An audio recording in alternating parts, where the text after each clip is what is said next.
제대로 된 정통 레시피는 거의 없더라고요. 호도 아니고 퍼도 아닙니다. 인터넷에 파는 곳이 없어요. 향신료를 팬에 올리고 볶아주세요. 고기 보관을 할 때는 드시면 완성입니다. 한번 해드시면 밖에서 다신 절대 못 사 먹습니다.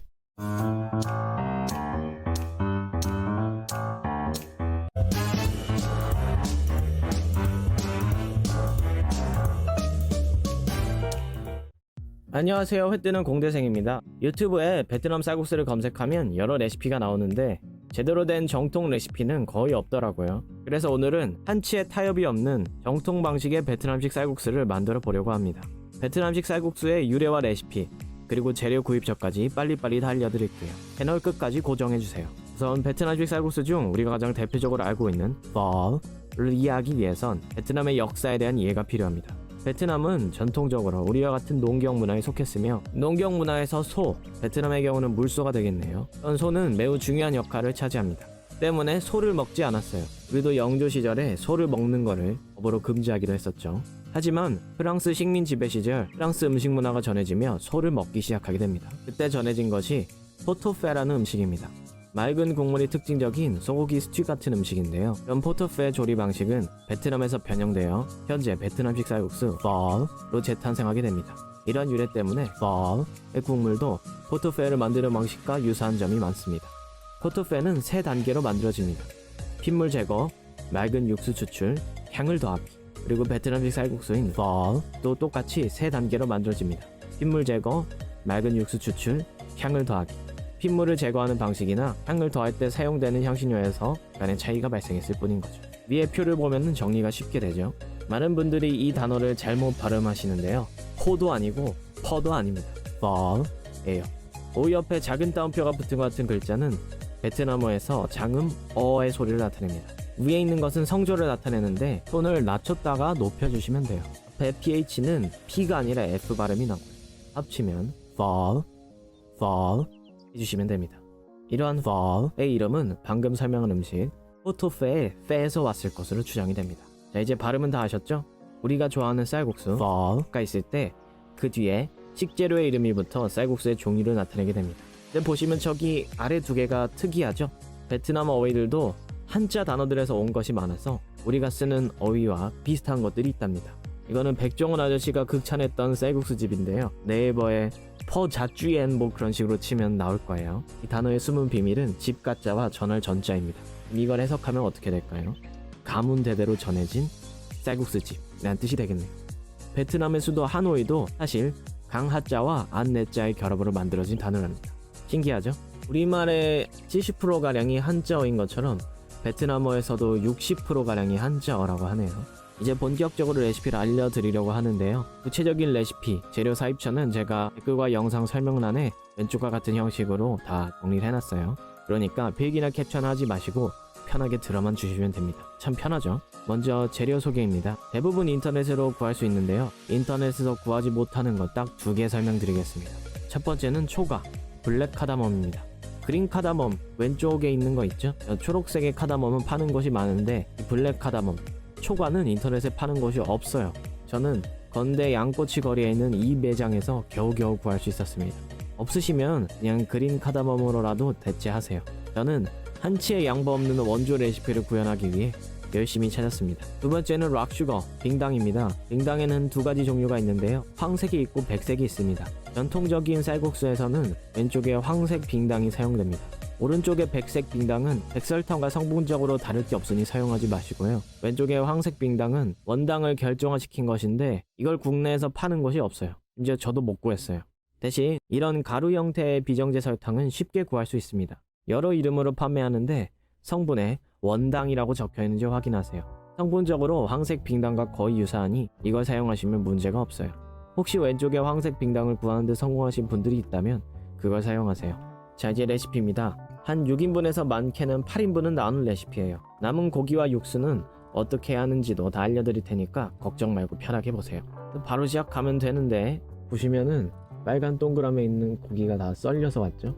국물을 장시간 뽑으려면 기본적으로 고기가 덩어리가 돼야 국물도 잘 나오고 썰어 먹을 수도 있거든요. 이게 어떻게 된 일이냐면 제가 보면 덩어리 포장으로 고기를 시켰는데 고기가 다 저렇게 썰어져서 왔습니다. 전화를 해보니까 당일애들이 마진율이 워낙 적으니까 한 번만 넘어가 달라고 하더라고요. 그 뒤에 이제 원하는 대로 해주겠다고 말을 하긴 했지만 기분이 별로 안 좋아져서 그냥 넘어가 준다고 얘기를 했습니다. 이번을 넘어가 주면 다음에 서비스를 준다는데 사실 거기 다시 주문을 하겠어요? 아무튼 그런 얘기 들은 이유는 인터넷 정육점에서 실수가 빈번한 경우를 많이 봤거든요. 스테이크 고기를 샀는데 얇게 구이용으로 오는 경우도 많고, 이런 인터넷 정육점의 문제점은 반품 요청을 하기가 상당히 어렵다는 것입니다. 고기가 집에 한번 왔는데 그걸 다시 돌려보내면은 이제 그 고기는 못 먹는 게 되는 거잖아요. 교환 절차가 복잡하고 힘드니까 되도록 여러분은 오프라인에서 고기를 구입하세요. 재료 소개입니다. 양지 사태 뼈 준비해 주시고, 다음에 향신료, 계량 팁인데 고수씨와 후추의 한 작은술 무게가 저렇게 되니까 저기서 4분의 1씩 빼고 나머지 쓰시면 됩니다. 계피는 손가락 2개 정도 크기로 준비를 해주세요. 곡물용 채소, 고명용 채소 각각 준비해 주시고, 레몬보다는 라임을 쓰는 게 원조라서 구해왔어요. 간할 때는 저런 것들 쓰시면 되고, MSG를 써야 원조에 가까워요. 다음에 쌀국수 링크에 있으니까 준비하시면 되고, 가장 먼저 할 작업은 물에 담가 핏물을 빼는 것입니다. 이렇게 냉장고에 보관하는 게 좋고, 2시간 뒤 물을 한번 교체해 주시고 2시간을 더 피를 빼서 총 4시간 빼주세요. 양파 생강은 잘 익지 않으니 반으로 쪼개주시고 이걸 이제 직화에 구워주시면 됩니다. 양파 생강 샬롯을 구워주시면 돼요. 이렇게 불에 직접 닿게 해서 구워주시되 껍질이 까맣게 타고 속의 수분이 지글지글할 때까지 구워주시면 됩니다. 다음으로 물로 탄 껍질을 씻어냅니다. 양파나 샬롯 같은 거는 겉에 탄 부분 한 겹 벗겨내시면 되고, 생강 같은 거는 벗기는 게 안 되니까 칼로 껍질을 살살 긁어내시면 됩니다. 너무 깨끗하게 긁어내실 필요까지는 없어요. 그냥 적절히 탄 부분을 없애주세요. 그래서 씻어내면 이런 모습이 됩니다. 자, 다음은 향신료를 팬에 올리고 볶아주세요. 이 과정을 통해 향을 더 증폭시킬 수가 있고요. 이렇게 볶아주고, 볶는 기준은 겉부분이 살짝 까맣게 그슬릴 정도로만 해주세요. 그 다음에 육수용 망에 향신과 샬롯을 넣어주세요. 샬롯은 쉽게 으깨지니까 저렇게 해주는 게 좋아요. 이렇게 하면 향을 낼 준비가 끝이 납니다. 다음으로 물을 준비하시고 물을 바글바글 끓여주세요. 여기다가 뼈를 넣고 15분 동안 끓여주세요. 이 과정을 통해 이물질들을 제거할 수가 있습니다. 보면 별로 안 먹고 싶게 생겼죠? 저 물은 버려버립니다. 이렇게 버려주시고 깔끔하게 씻어주시면 됩니다. 골수 같은 것도 다 제거해주세요. 다음에는 물 5리터를 정확히 계량해서 넣고 뼈를 넣고 아까의 고기를 투하해주세요. 그 다음에 불은 센 불로 해주세요. 센 불로 해놓고 채소와 향신료도 다 넣어줍니다. 자, 이렇게 하다 물이 끓기 시작하면 저런 거품이 생기거든요. 저런 거를 다 깨끗하게 걷어서 제거해주시고 불을 약불로 바꿔주시고 2시간 동안 끓여주시면 됩니다. 다음에 처음에 물과 같은 양의 물을 유지할 수 있도록 물을 보충해 주시고 2시간이 지나면 육수가 완성이 됩니다. 다음에 고기는 찬물에서 식혀 주시고요. 건더기는 다 건져서 버리시면 됩니다. 이건 따로 요리에 쓰진 않아요. 다음으로 피시소스, 설탕, 소금, MSG로 간을 해주시면 됩니다. 사실 베트남에서는 MSG를 훨씬 더 많이 쓰는데 그냥 저는 적절히 썼어요. 뭐 필요에 따라 가감하세요. 장기 보관을 할 때는 밀폐 용기를 준비하시고 국물에 저렇게 고기를 그냥 넣으시고 얼려서 냉동 보관하시면 됩니다. 이거 얼리셨다가 이렇게 꽁꽁 얼은 육수를 적당히 해동해서 사용해 주시면 됩니다. 자, 이제 쌀국수를 담아내는 최종 단계입니다.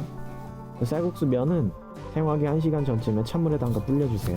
그 다음에 라임은 반 자르고 그 반을 4등분해서 준비해 주시면 됩니다. 저 한 적이 1인분이에요. 베트남 고추는 저렇게 꼭지를 제거한 다음에 일반 고추 썰듯이 어슷 썰기 해주시면 됩니다.